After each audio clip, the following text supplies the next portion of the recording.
All right, we've got an awesome one today. This is the DYS Elf, again provided by GearBest.com. I'll have a link in the description down below if you guys want to pick this one up. But this is an awesome brushless FPV flyer. This is fantastic. DYS did a great job. It's got these tiny little DYS motors on it. They're 1102 1000 kV motors. So really awesome, little tiny little brushless flyer. This is perfect for indoor FPV and outdoor because you've got the whooped style framer on the outside, which has been very popular. You've got an awesome FPV camera here. The only unfortunate part is you don't have any angle adjustment on that FPV camera, but for what it is, you can definitely still have lots of fun with it. The one con that I've got about it is that the battery is a little bit proprietary. So you've got to find batteries that are going to have the same size, but the connector on it, you've got your balance lead, and then you've got this other kind of JST style something connector. I'll have to look that up, but that actually plugs into the craft. So if you want more flight time, you got to buy the DYS batteries. I'll have those linked in the description too. The GearBest has all of that.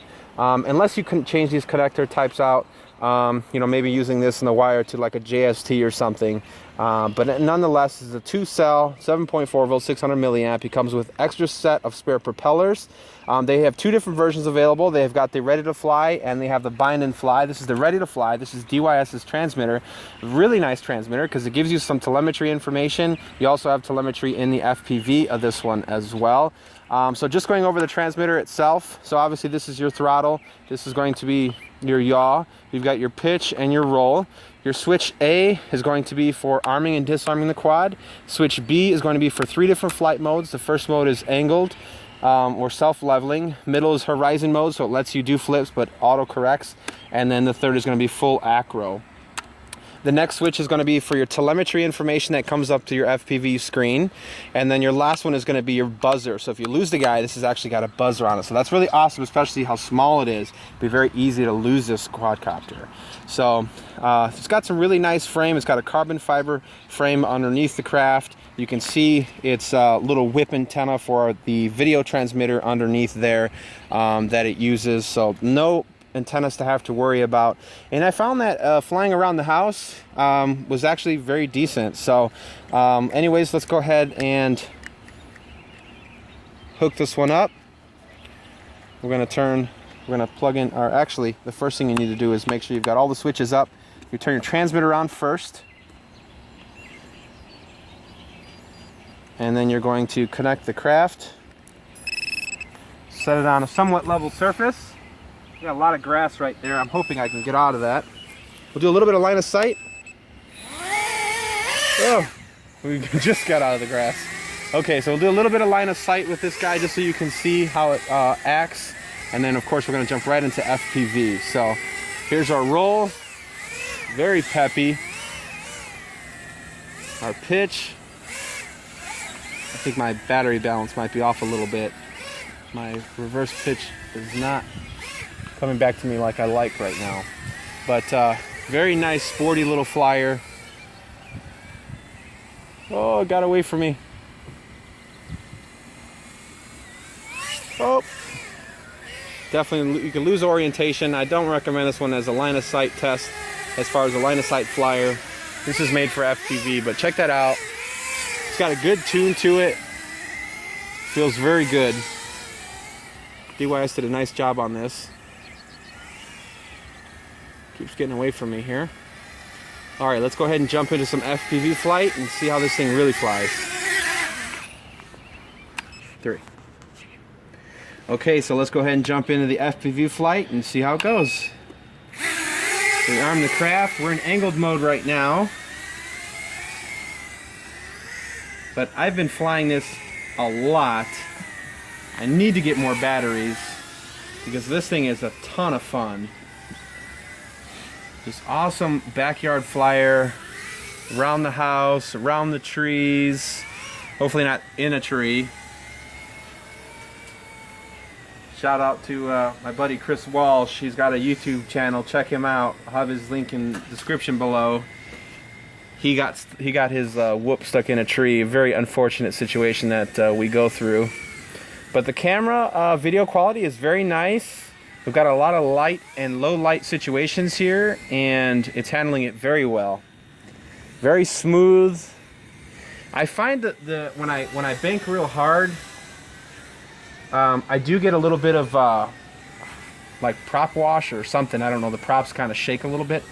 I have been reading online that changing out the stock props will help a ton. I'll try to do some research for you guys, and when I know, I'll have a link for the better props in the description. But that's our punch. Got good power. This is just an awesome little around the house FPV flyer. Can have tons of fun. It's got good FPV signal for, I think, more than anybody would need. I mean, all the way across the field, across the street. You know, I think this would be plenty of FPV signal for, you know, a race.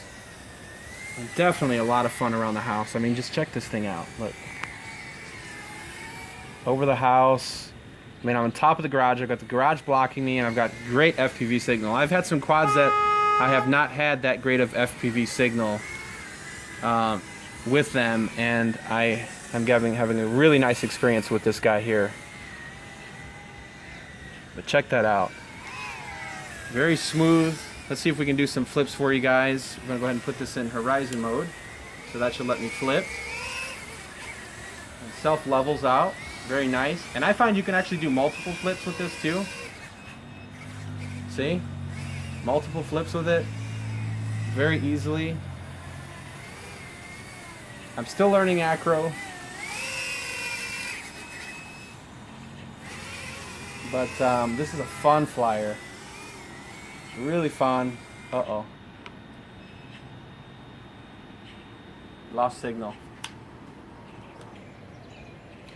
Alright, so we had a little bit of a crash with that one. I don't know, I heard it buzzing when I was giving it throttle, so I think the battery's getting low on it, as it is just a 600 milliamp. Unfortunately, I did lose one of the landing legs, so I have been flying this and crashing this a bit already. So I would say that's probably going to be a weak point, is that landing leg right there that popped off. So couldn't find it. I'll try to look a little bit more, but I'm not too worried about it. But anyways, keep that in mind. So let's go ahead and take it back up and see how much juice she's going to have left in her for this flight. So I think it was right at about 3 minutes of flight time, not including the line of sight test, which is you know, 20 or 30 seconds or a minute or so.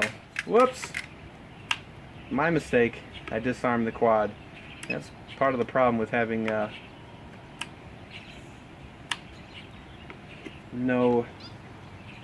can't see your transmitter. I accidentally hit the wrong switch. So let's try to get this back up here. Let me go check it out. Alright, so let's go ahead and take it back up there. I accidentally hit the cutoff switch on the transmitter instead of my flight modes. So, but she's flying fine. It's pretty durable, other than those little plastic landing legs. Yeah, see? That's going to be our flight time. So, let's go ahead and talk about this. Okay, so that was our flight of the DYS Elf. Again, I've been doing a ton of flying with this guy, and I've really loved this flyer. The brushless motor's very powerful, but you can keep it a little more docile in a bigger open inside space. I wouldn't recommend a tiny house. Like, you know, my house isn't that large, so I definitely wouldn't fly this inside of my house. But if you got a larger place or an indoor, you know, type venue, this would be a lot of fun. But definitely plenty of power outside too. I have flown this in some pretty gusty days, and it does pretty well in the wind too. So I do notice that when the battery does get low and you do kind of fly out a little far, that you do lose signal with the transmitter. So keep that in mind. You know, when you're getting closer to the longer flight times. I have gotten about 5 to 6 minutes of flight time out of this LiPo. Looks like today, with a little bit of line of sight in that, was about 4, so really depending on how aggressive you're flying. This battery's pretty warm who probably would be advantageous to have a little bit higher C rating, I would guess, because it's pretty warm, but it should be fine. I'm just not a fan of those connectors. But overall, this package, a ready-to-fly package, if you don't have a transmitter and you don't know how to set up, you know, little tiny, you know, receivers to hook up to your transmitter that you have to buy, this is an awesome way to get into FPV in a micro, you know, kind of size quadcopter with brushless motors for under 200 bucks for everything except, you know, your goggles. So you just need to pick up some FPV goggles. I used my Tactics, I really love, with this guy, and it's just a blast. So anyways, I hope that, guys, I hope that helps you guys, you know, check out the DYS. I like it a lot. If you have any questions, hit me up in the comments down below as always, and I appreciate you watching. We'll see you on the next one. Happy flying life.